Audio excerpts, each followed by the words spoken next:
Bonsoir à toutes et à tous, j'espère que tout le monde va bien et que vous avez passé une agréable semaine de trading difficile sous le signe de la volatilité. Et on va bien entendu en parler dans cette vidéo. Donc bien entendu, comme toujours, le contenu de cette vidéo n'est en aucun cas une offre de conseil en investissement ni une incitation quelconque à acheter ou vendre des instruments financiers. Vous le savez, cette vidéo est à unique but pédagogique et informatif. Alors, le programme du jour, donc le CAC Small, comme d'habitude, on va parler de Worldline, de LVMH, de Kering, de Safran, de Prosus, de Clépierre, de Navia, Swatec, ASR Netherlands, Irame, Galapagos, Ruby, Nextedia, Energism, Avenir Télécom, DroneVolt, Patrick Industries, DIR aux États-Unis, comme Patrick Industries d'ailleurs aux États-Unis, et Lemonade. Voilà, donc un programme chargé avec un petit peu de tout, avec des grosses, des petites, des daubes. Il y a un peu de tout aujourd'hui au programme. Donc voilà, alors pour en revenir au CAC 40, alors parfois les mouvements sont difficilement prévisibles. Là, en l'occurrence, sur le CAC 40, pour une fois, s'il y avait bien un mouvement qui était prévisible, c'était, ou du moins potentiellement prévisible, c'était bien celui-ci. Et c'était ce qu'on s'était dit pendant toute la hausse. Première chose qu'on s'était dit, c'était qu'à la cassure du top, c'est-à-dire à la cassure des 6700 points, pardon, oui, oui, c'est ça, 6700 points, il fallait être vigilant. On a eu une hausse et on s'était dit quoi? On s'est dit, ben, à l'approche du haut du canal haussier, si on se met à casser un plus bas et si on se met éventuellement à casser la moyenne 10, la moyenne mobile 10, donc on l'a cassé ici le mardi 17 août, effectivement, on pourra éventuellement commencer à monter les stops et commencer à, pourquoi pas, shorter le marché. Et effectivement, c'est ce qui s'est passé. Donc il y a eu cette cassure de la moyenne mobile 10, il y a eu une accélération baissière, donc il y a eu un gap ici, un second gap ici, un gros gap d'ailleurs. Et donc sur la séance de jeudi et de vendredi, on a une réaction et on a effectivement un rebond qui est pas non plus pour le moment un rebond absolument incroyable. Alors je sais que beaucoup sont repassés à l'achat, notamment sur le luxe, et on va en parler. Je sais que beaucoup aujourd'hui, voilà, ce soir en regardant un petit peu Twitter, j'ai vu beaucoup qui sont un peu jetés sur la promo sur certains titres. Bon, ok. Moi, j'ai un biais net baissier quand même. Je trouve qu'on a quand même forcé dans la descente. Je trouve qu'on a quand même cassé une dynamique. Je pense qu'il va y avoir un rebond, ne serait-ce que technique. Il y a une partie du gap, au moins une partie du gap qui va être comblée. Et je pense que derrière, on va construire une figure de correction. Je serais surpris qu'on aille tout de suite repartir en ligne droite vers le haut pour casser le plus haut historique, c'est possible, hein. Mais c'est pas mon scénario privilégié. Moi, je suis plutôt sur peut-être une consolidation dans cette zone-là, et peut-être même éventuellement, si ça dépendra beaucoup, bien évidemment, du luxe et beaucoup aussi des États-Unis, mais si éventuellement ces derniers font pas grand-chose, on pourrait avoir pourquoi pas une deuxième jambe de baisse. Donc moi, pour le moment, je reste quand même relativement à l'écart. Je suis très peu exposé depuis la séance de mardi, très peu exposé sur le marché. Et j'observe. Voilà. Pour le moment, j'observe, d'autant que, là, vous savez, la saisonnalité, elle n'est pas forcément avec nous, avec la deuxième quinzaine d'août et le mois de septembre, qui sont généralement des mois historiquement baissiers sur les marchés.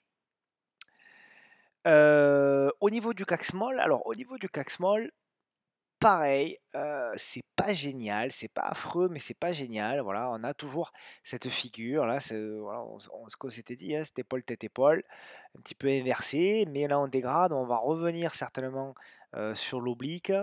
Voilà, il y a la moyenne mobile 200 jours qui est en par là.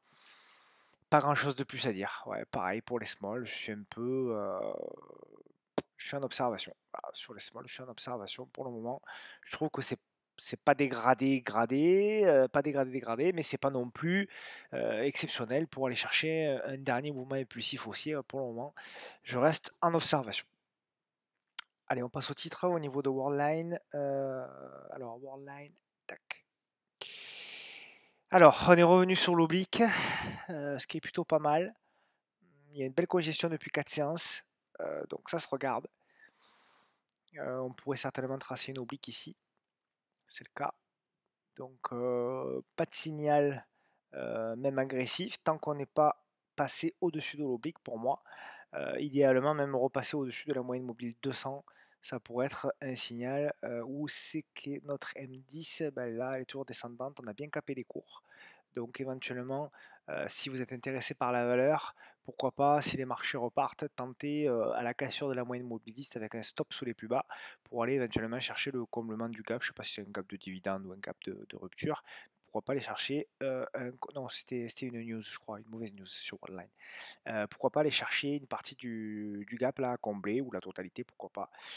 Mais là, pour le moment, en tout cas, on a une stabilisation sur la zone de support. On passe au luxe LVMH. Alors LVMH, tac. Ouais, alors LVMH,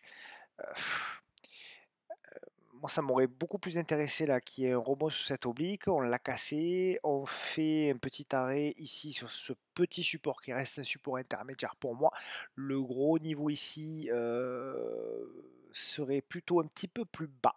C'est la raison pour laquelle et sur beaucoup de titres, hein, on va le voir, il y a des supports plus gros, plus bas. C'est pour ça que j'ai un scénario plutôt d'un rebond technique avant une deuxième petite jambe de baisse pour aller chercher éventuellement le support plus bas et qui pourrait correspondre en même temps éventuellement à la montée de la M200. Et à ce moment-là, vous savez que bon, souvent la M200, ça peut permettre de faire un soutien dynamique intéressant. Donc voilà, pour le VMH, effectivement, on a une belle réaction aujourd'hui. On fait une séance positive. Bon, on ne fait pas une séance à plus 5, hein, mais on a une séance positive. Enfin, quand même, on a vachement. Je trouve que la violence de la chute est quand même énorme. Donc, je pense que quand même la dynamique court terme a morflé. Est-ce qu'on va repartir tout de suite vers l'assaut des 700 et des 720? C'est possible, hein, avec ces marchés tout est possible, mais franchement, c'est pas mon scénario privilégié. Kering. Alors Kering, pareil, voilà, Kering, alors moi sur le salon là, j'avais proposé cette zone plutôt un petit peu plus bas. J'avais proposé cette zone-là d'achat, mais au vu de la violence, on a fait un gap carrément. Donc bah, cette zone-là, on peut l'enlever. Même si je pense que du coup elle fera résistance s'il y a un rebond. Mais moi, je serais plutôt intéressé un petit peu plus bas au niveau de Kering. Alors il peut y avoir pareil, il peut y avoir du rebond avant d'avoir la deuxième jambe. Et il y aura, c'est certainement ce qui va se passer, hein. Un scénario un petit peu comme ça, un scénario de figure corrective avant, hop, éventuellement un repli. Donc peut-être cette zone-là serait plus intéressante maintenant. Maintenant, tout est possible, hein. Possible qu'on ait fait le point bas ce matin, hein, sur Kering. Tout est possible. Maintenant, voilà, mon scénario d'achat, il est plutôt sur cette partie en vert. Safran. Alors, Safran, c'est une des lignes que j'ai encore en portefeuille, même si j'ai allégé.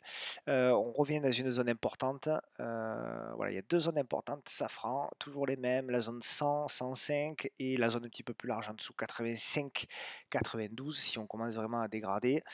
Donc cette zone-là est intéressante à condition qu'on dépasse éventuellement cette oblique ici. Je pense que les M10 également, ouais, on est en dessous forcément. Donc pourquoi pas tenter s'il y a un retournement qui s'opère et que les marchés, vous voyez qu'il y a des flux, etc. Pourquoi pas tenter sur dépassement de la M10 et sur dépassement de l'oblique et les stops, bah, ils se mettront sous le dernier plus bas, très simplement pour Safran. Ensuite, nous avons alors du Prosus. Alors Prosus, Prosus c'est compliqué, hein. Prosus, ouais. Processus avait un premier niveau de soutien qui était ici, on l'a enfoncé, on l'a réintégré, on l'a réenfoncé. Alors je pense qu'il n'est pas, le marché en fait celui-ci s'en fiche. J'ai pas beaucoup de niveaux importants, j'en ai un ici. La tendance est quand même super dégradée, je trouve. C'était vraiment pas beau. Alors oui, il y a de la volatilité, hein, donc on peut jouer des allers-retours, etc. en intraday. Mais voilà. Mais je pense que quand même, la zone qui pourrait vraiment commencer à intéresser du monde, c'est cette zone peut-être un petit peu plus bas. Alors oui, ok, là il y a une zone de support ici qui fera certainement son effet. Mais je pense que voilà, s'il y a vraiment une zone intéressante, c'est celle-ci, ou alors vraiment les plus bas. Mais bon, là, à ce moment-là. On aura le temps d'en reparler d'ici là. Clépierre, alors Clépierre, je la regarde peu parce que c'est CTO de mémoire. Clépierre, bon, la tendance de fond est baissière hein, sur Clépierre déjà, c'est une première chose. Là, on est en train de pullbacker la M200, ce qui est pas mal. On fait une petite congestion, c'est pas mal. Il doit y avoir une petite oblique. Ouais, c'est ça. Donc pas grand chose à faire tant qu'on est sous l'oblique, hein, pour du swing, hein, je parle, hein, toujours pareil, hein, quand je fais ces vidéos-là, ça s'adresse à du swing, hein, pas de l'intraday. Euh, donc pour moi, en swing, du moins, tant qu'on repasse pas l'oblique, il n'y a pas grand chose à tenter. Par contre, effectivement, si on repasse au-dessus de la M200 et qu'on vient à casser l'oblique, pourquoi pas jouer un mouvement pour aller chercher, encore une fois, du coup, cette oblique-là qui devrait être aux alentours des 23,50, 23,50, 24. Donc si on dépasse ici les 21,50, on peut aller chercher 2 euros, ce qui devrait faire à peu près 8 à 10% pour aller chercher la résistance oblique. Et si ça passe, pourquoi pas jouer carrément la continuité du mouvement court terme qui est haussier. Ensuite, nous avons du Navia à Navia. Alors Navia, voilà. Donc on avait identifié ce range de consolidation qu'on a cassé. Dès qu'on l'a cassé, évidemment, j'étais pas tout seul à le voir, donc ça a accéléré. Alors moi, j'ai pas du tout participé au mouvement pour le coup. Je l'attendais un poil plus bas, elle est jamais venue là. Alors, par contre, effectivement, on a cassé cette oblique là, pas mal. Le gros niveau pour le swing, pour moi, il faut dépasser ce niveau-là, qui est le niveau des 2,57 €, 2,60 €, on va dire.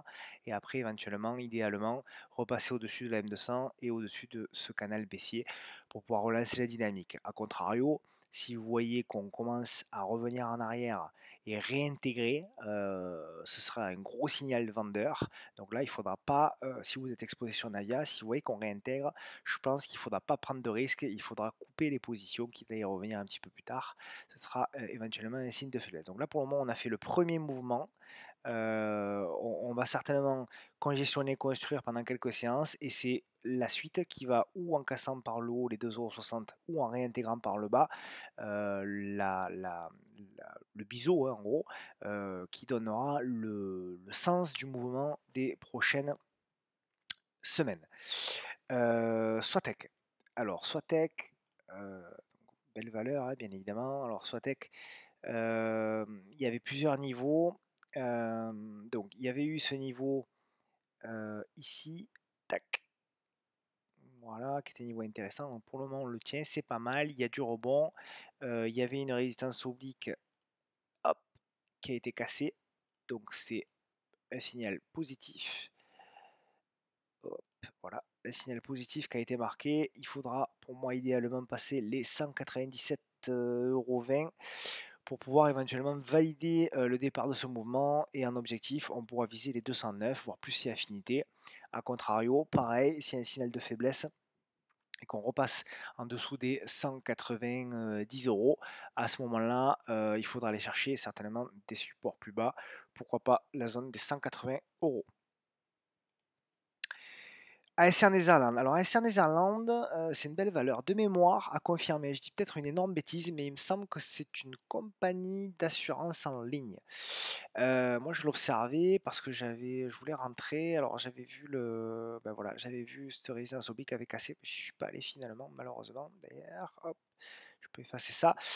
Alors, bon, c'est positif, hein, bien entendu, c'est positif. Est-ce que c'est le moment de rentrer? Je sais pas. On est bientôt sur un top intermédiaire. Ici, même c'est peut-être même un non, c'est pas un top historique. Donc on est sur un top intermédiaire. Est-ce que, en termes de timing, c'est bien de rentrer maintenant? Je sais pas. Alors peut-être si vous voulez le jouer de manière agressive, payer la cassure des plus hauts, donc la cassure ici des 37,84 € avec un stop sous le dernier plus bas, donc un stop par exemple sur les 36,72, et jouer l'attaque de la grosse résistance et jouer le fait qu'en anticipation, on peut jouer par exemple une demi-position, en anticipation, on peut aller casser ce niveau donc des, 38,84 € pour la suite de la spéculation. En tout cas, pour le moment, il n'y a rien à dire, trend following. C'est très positif et en plus, c'est un joli titre. Donc confirmez-moi dans les commentaires, hein. Je sais que c'est quelqu'un qui m'avait demandé, SN Netherlands, confirmez-moi si c'est bien ça, si c'est bien une compagnie d'assurance en ligne. Il me semble que c'était ça, mais... Alors, Eramé, pareil. Eramé, ok, on est revenu sur une zone de support. Ok, on a fait une mèche basse. Donc potentiellement, c'est une opportunité. Je sais que pas mal sont rentrés sur Eramé. Moi, j'observe encore. Ce niveau-là m'intéresse moyen. Je préfère ce niveau-là, en l'occurrence. Hop, je préfère ce niveau-là. Oh, pardon, je préfère ce niveau-là. Voilà, celui-là m'intéresse plus. Donc moi, ce que j'aimerais beaucoup, c'est qu'il y ait le rebond technique et que ce rebond technique se solde par un nouveau plus bas et un retour éventuellement ici qui pourrait correspondre d'ailleurs avec la moyenne mobile de 100 aussi qui est en train de monter. Donc là, ça pourrait être potentiellement une zone d'achat pour Eramé qui, malgré tout, reste, tant qu'on ne casse pas ce plus bas là, et il est quand même très loin, qui conserve toujours sa dynamique haussière. Ensuite, qu'est-ce qu'on a? On a du Galapagos. Alors Galapagos, c'est un trade que j'ai tenté dans la semaine, qui n'a pas du tout marché. Qui a pas du tout marché. Bon, en même temps, c'était du suicidaire, rentrer sur Galapagos. Donc voilà, j'ai tenté tout simplement. J'ai tenté, moi, voilà, la petite bougie verte, là. J'ai payé la petite bougie verte, donc j'ai payé le plus haut. Et puis derrière, bon, j'ai mis stop bien évidemment très court. Donc la perte a été très limitée. J'ai tenté le coup, bon, c'est pas passé, tant pis. Par ailleurs, Galapagos, c'est une biotech qui a un gros niveau de trésorerie et qui, ben, voilà, qui ne cesse de chuter. Voilà, est-ce qu'un jour il y aura un partenariat qui sera annoncé?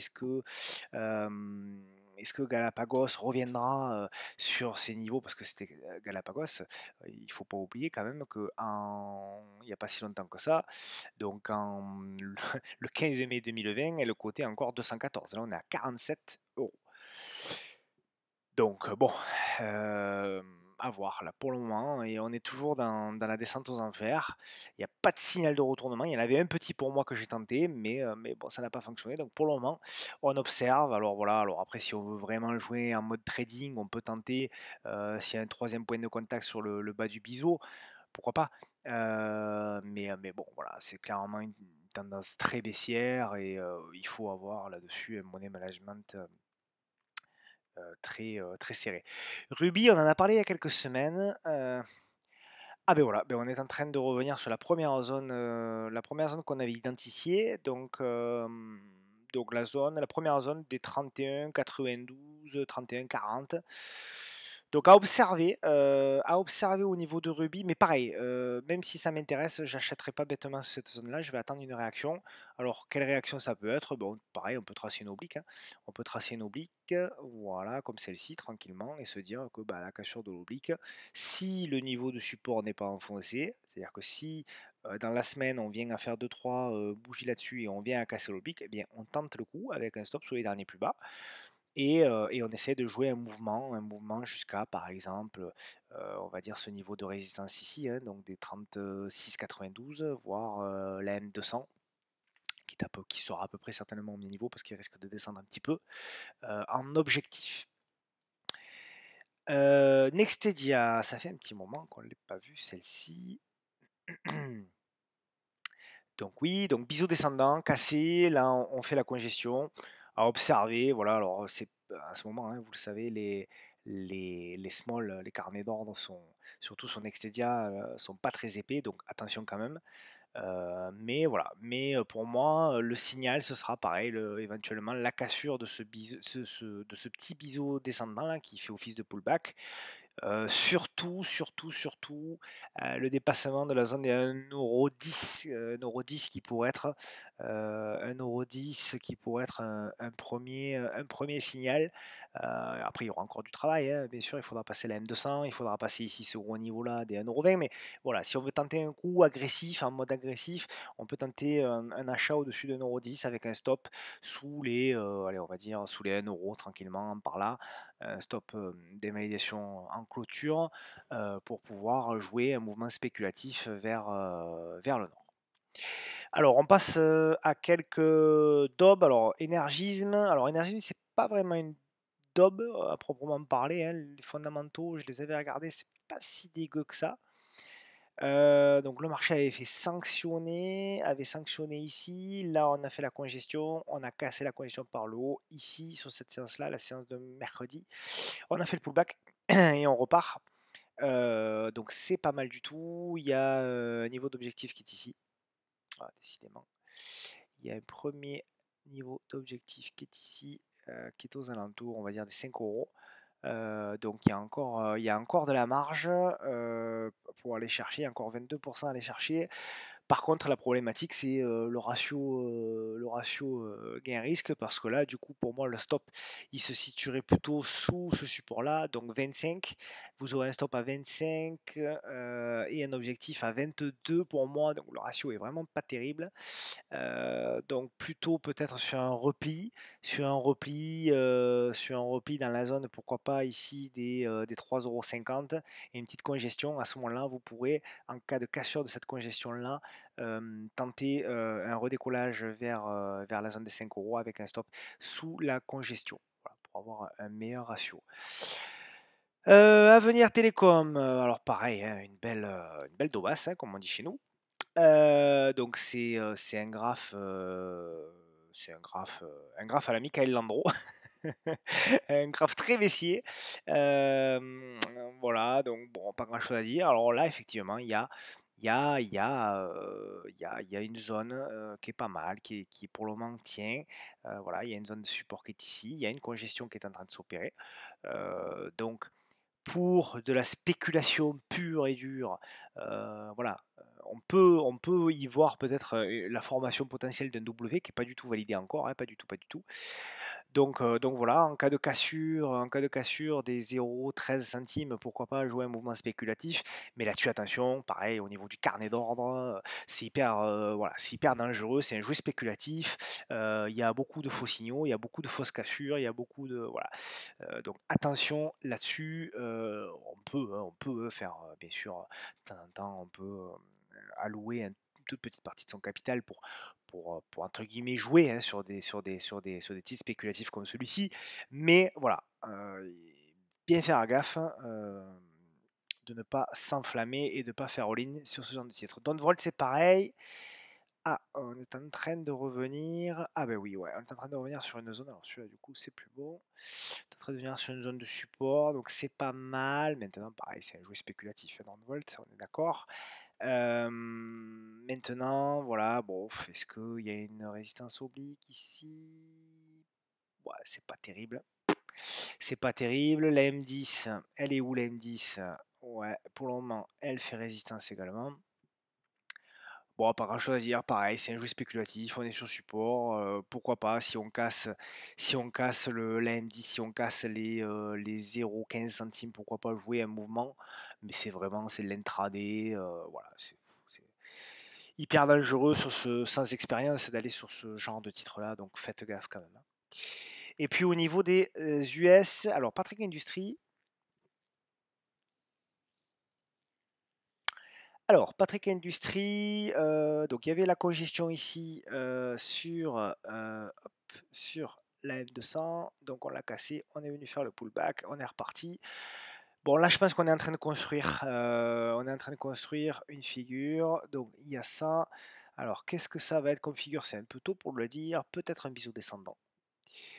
Peut-être un biseau descendant. Il faudra voir. La suite, c'est encore un peu tôt pour prendre position. Alors peut-être s'il y a un retour, s'il y a un pullback sur la zone des 72,20 $. Ici, là, dans cette zone-là, pourquoi pas jouer à nouveau une reprise vers le haut. Euh, mais en tout cas, pour le moment, eh bien, je pense qu'il faut encore observer. Il faut encore attendre que la figure soit un petit peu plus mûre. Dire pour mon ami Laurent. Alors j'avais dû te la tracer déjà, tu avais dû me le demander. Donc j'avais imaginé ce scénario-là, qui a l'air de faire un peu ça finalement. Bah, là pareil, hein, on a cassé la dynamique, donc on avait un super beau support qui a été cassé, donc pas la peine de s'éterniser dessus. Un petit peu comme le titre précédent, je pense qu'on est en train de construire une figure et je pense qu'il est encore un peu tôt. Il est certainement encore un peu tôt pour savoir quelle figure ce sera. Est-ce qu'il y a quelque chose à construire, à valider, à observer? Ouais, il y aura peut-être un truc comme ça. Il y aura peut-être un truc comme ça à observer. Donc voilà, une congestion. Euh, donc, euh, donc voilà, pour le moment, on observe. Si ça casse par le haut, on peut jouer effectivement un mouvement pour aller chercher pourquoi pas les 450 $. En revanche, si on casse par le bas cette figure-là et qu'on casse par le bas l'M200, à ce moment-là, il faudra être vachement plus vigilant et prudent. Le dernier trade, les monades. Alors, les monades, Inc, voilà, hop, voilà. Alors, ouais, bon, pas grand-chose de plus à dire. Il y a une zone de soutien qui est ici, qui sera certainement achetée. Donc, je pense qu'il y aura une réaction ici. Pour le moment, RAS, il doit y avoir voilà, une petite résistance oblique qui est pas mal, qui est ici. Donc, pour le moment, inutile de se presser. Je pense qu'on peut aller plus bas. Je pense qu'on peut aller plus bas. Donc les plus agressifs tenteront peut-être une demi-position sur le support en cas de réaction et éventuellement doubleront cette position en cas de validation en clôture de la cassure de cette résistance oblique. Et en termes d'objectifs, on pourra aller chercher un premier objectif, la M200 et les 100 $, je pense, qui sont déjà un bon niveau. Il y aura peut-être déjà en premier lieu les 80 $. Oui, peut-être en premier TP les 80 $. Et puis un second niveau, effectivement, les 100 $ et après plus c'est affinité. Pour les monades, donc voilà, pas plus de titres que ça, mais si on en a vu déjà pas mal. J'espère que vous avez apprécié cette vidéo. Si c'est le cas, comme d'habitude, et je vous en remercie d'ailleurs parce que la semaine dernière, vous avez été tellement nombreux à faire des retweets, des partages, des likes, vraiment ça m'a fait immensément plaisir. Même si ce soir je suis un petit peu plus fatigué que d'habitude parce que la semaine a été difficile, eh bien voilà, ça me motive pour continuer. Donc merci beaucoup encore une fois pour vos partages, pour vos retweets qui aident beaucoup la chaîne à continuer ce qu'elle fait. Je vous souhaite à toutes et à tous un bon week-end et bien évidemment toujours et peut-être encore plus en ce moment de la prudence sur les marchés financiers. Ciao, ciao, à plus.